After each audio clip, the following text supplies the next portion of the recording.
Hello, welcome to another episode of I'm Bored But I Live in Japan. In today's episode, I went to support my school's tennis team at the sports center, which was like a 10-minute walk from my home. But what I didn't anticipate was how big the sports center actually was. Luckily, there was a map at the center that showed clearly where everything was located. Though if you're as directionally challenged as I am, you'll know that that's not so much help.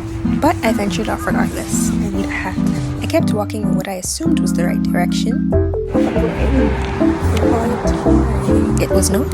Right on cue, there was a map that showed that I was in fact going in the completely opposite direction. So I turned back around and followed the directions my co-teacher gave me over the phone. Somehow I miraculously ended up at the tennis courts where the challenge to find where my school team was began. But thankfully they found me instead, as I'm not that difficult to miss. I arrived a little while before their match started, so everything was pretty chill until they were called to play.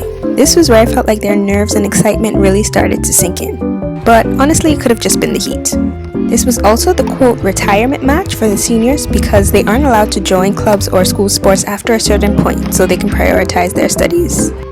Despite that, the games were actually pretty fun to watch. It was also entertaining to hear some of the chants the schools had for their teams.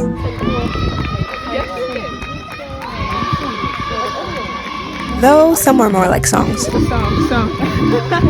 After about 4 hours, I finally ended up leaving during a break. But for my first in-person tennis match, I'd give it about an 8 out of 10, if only it weren't so hot. But yeah, that's it for this one, and I'll see you guys on the next I'm Bored But I Live in Japan.